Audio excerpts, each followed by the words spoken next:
Bismillahirrahmanirrahim.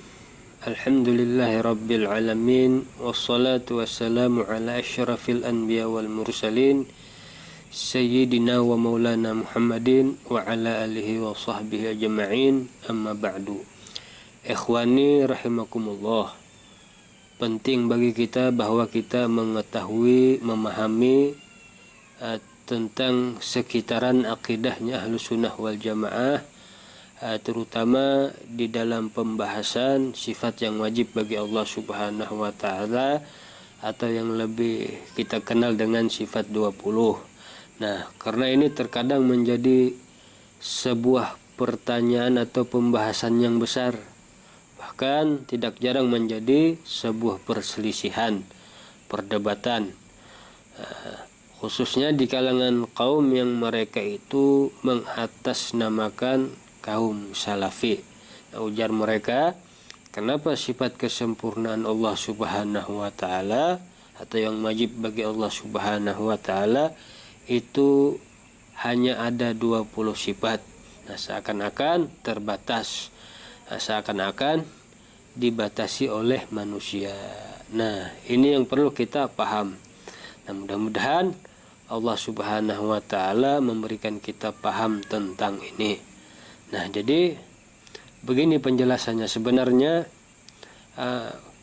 sifat-sifat yang wajib bagi Allah Subhanahu wa taala atau sifat kesempurnaan Allah Subhanahu wa taala itu sudah menjadi kajian besar bagi para ulama Ahlus Sunnah wal Jamaah dari sejak masa yang sudah sangat lama, dan puncaknya itu di generasinya Al-Imam Abul Hasan Al-Asy'ari, yaitu sekitar tahun 324 Hijriah kurang lebih, dan di generasinya Al-Imam Abu Mansur Al-Maturidi, yaitu di sekitaran tahun 333 Hijriah. Nah, kedua imam ini bisa dikatakan sebagai imam atau sebagai panutan, qudwah, atau sebagai kiblat bagi Ahlus Sunnah wal Jamaah di dalam akidah. Nah, dan banyak para ulama yang membahas tentang ini, bahkan menulis kitab tentang ini. Di antaranya yang sangat masyhur adalah Al-Imam Haramain, dan di antaranya lagi Al-Imam Al-Qadi Abu Bakar Al-Baqillani, dan banyak para imam-imam, para ulama hingga sampai masa kita sekarang ini. Nah, yang jadi catatan penting, yang menjadi catatan penting bagi kita, bahwasanya yang pertama kali mempelopor atau pencetus yang merumuskan secara praktis bahwa sifat wajib bagi Allah Subhanahu wa taala itu ada 20 sifat. Ini adalah Al-Imam Asy-Syaikh Muhammad bin Yusuf bin Umar bin Syu'aib As-Sanusi, atau yang lebih dikenal dengan As-Sanusi, yang kita dapati di kitab-kitab tentang ilmu kalam. Nah, jadi beliau inilah yang pertama kali merumuskan sifat wajib bagi Allah Subhanahu wa taala 20 sifat. Nah, akan tetapi setelah beliau menulis daripada matan, yaitu di dalam sebuah kitab pertama beliau yang dikenal dengan judul Ummul Barahin, yaitu daripada tulisan beliau, famimma yajibu limaulana azza wa jalla ishruna sifatan. Dan maka daripada sifat yang wajib bagi Tuhan kita yang maha agung, yang maha besar, yang maha perkasa itu ada 20 sifat. Nah, dari sinilah munculnya asal mula istilah sifat 20 atau sifat wajib bagi Allah Subhanahu wa taala 20 sifat. Nah, tetapi setelah beliau menulis daripada ini ibarah atau ini kitab, beliau mensyarahkan. Di dalam syarah itu tertulis, yaitu beliau menulis matan itu diawali daripada huruf mim at-tab'idiyah, dalam bahasa nahwu tab'id, yaitu sebahagian daripada sebahagian yang lain. Itu ujar beliau sebagai isyarat bahwa aku tidak bermaksud bahwa membatasi sifat Allah Subhanahu wa taala, sifat kesempurnaan Allah Subhanahu wa taala itu hanya 20. Nah, 20 sifat yang dikenal ini itu sebagai pokok daripada sifat kesempurnaan yang lainnya, yang tidak diketahui, yang tidak dicerna oleh akal manusia yang penuh dengan keterbatasan ini. Nah, jadi artinya begini, sebenarnya sifat kesempurnaan Allah Subhanahu wa taala itu lebih daripada 20. Sangat banyak. Tidak ada batasan. Kesempurnaan Allah tidak ada batasannya.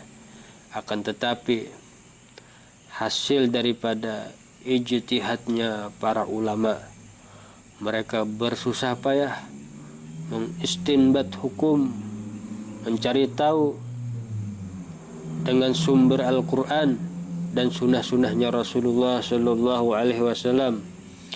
Mereka berijtihad dengan kapasitas ilmu mereka, memenuhi persyaratan seorang mujtahid. Mereka adalah orang-orang yang hufad, muhaddis, ahli hadis, yang hafal ratusan ribu hadis, bahkan lebih, matan dan sanad-sanadnya, yang mengenal betul seluk-beluk tentang ilmu hadis. Mereka adalah orang yang muqri, hafizul Quran, hafal Al-Quran, mufassir, ahli tafsir, mengerti betul tentang hukum-hukum Al-Quran, ayat-ayat Al-Quran, kandungan isi Al-Quran. Mereka adalah mantiki, orang-orang yang ahli mantik. Mereka adalah orang-orang yang mutakallim, ahli di dalam sastra Arab. Dan mereka adalah pakar keilmuan-keilmuan lainnya. Sehingga dengan kapasitas ini mereka adalah berijtihad. Mereka sebagai mujtahid, orang yang mempunyai standar yang mencukupi untuk syarat-syarat para mujtahid. Nah, mereka berijtihad.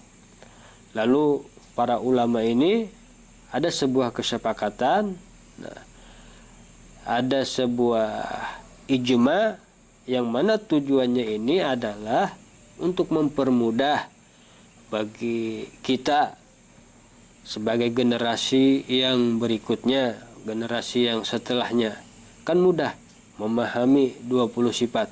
Nah, ini kemungkinan adalah tujuan besar mereka, supaya mempermudah bagi kita sebagai umat yang berikutnya. Nah, jadi terjadilah sebuah kesepakatan yang bersumberkan Al-Quran dan Sunnah, yaitu 20 sifat ini. Namun tadi yang mempelopori yang pertama kali adalah Al-Imam As-Sanusi. Kemudian ini menjadi sebuah taufik, menjadi sebuah pembahasan hingga pada hari ini. Nah, jadi intinya kesimpulannya bukan berarti As-Sanusi beliau membatasi daripada sifat kesempurnaan Allah Subhanahu wa taala hanya 20 sifat. akan tetapi itu adalah pokok daripada sifat kesempurnaan Allah Subhanahu wa taala. Artinya ini bisa menjadi perwakilan bagi sifat-sifat selainnya daripada sifat kesempurnaan Allah Subhanahu wa taala.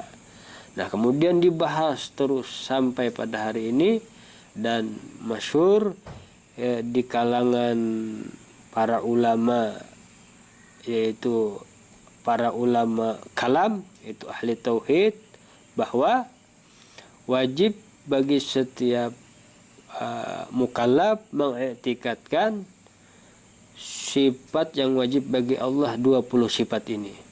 Kemudian adapun sisanya yang tadi yang tidak diketahui oleh manusia, yang tidak tercerna oleh akal manusia yang terbatas ini, nah itu terhimpun secara global. Artinya kita wajib mengetahuinya secara ijmali, secara global, dan terangkum di dalam sebuah ibarah ulama ahlil kalam, yaitu bahwa setiap mukmin mukallaf wajib mengiktikadkan Allah Subhanahu wa taala muttasifun bikulli kamal, bersifat dengan sifat kesempurnaan, wa munazzahun an naqsin, maha suci Allah, jauh sekali Allah daripada adanya kekurangan, wa ma khatara bilbal, dan apa yang terlintas di pikiran manusia, di hati manusia, bahwa Allah Subhanahu wa taala begini-begini, fallahu khilafu dzalik, maka Allah Subhanahu wa taala menyalahi yang demikian. Nah, jadi sudah jelas tentang perkara sifat 20 ini. Lah, kita wajib mengetahui dan mengiktikadkan sifat kesempurnaan Allah Subhanahu wa taala yang 20 ini, dan sebenarnya pada hakikatnya lebih daripada yang demikian. Artinya Allah Subhanahu wa taala sifat kesempurnaannya tidak ada batasan.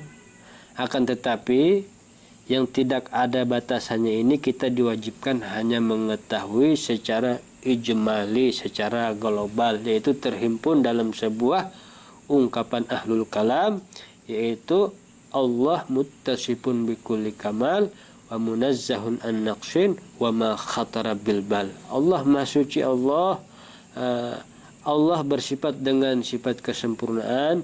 Maha suci Allah Subhanahu wa taala ada kekurangan. Maha suci Allah dari adanya kekurangan, artinya sangat jauh daripada adanya kekurangan. Wa ma khatara bilbal, dan apa yang terlintas di hati manusia, di benak manusia, di pikiran manusia, Allah Subhanahu wa taala menyalahi daripada yang demikian. Mudah-mudahan Allah Subhanahu wa taala pahamkan kita. Amin.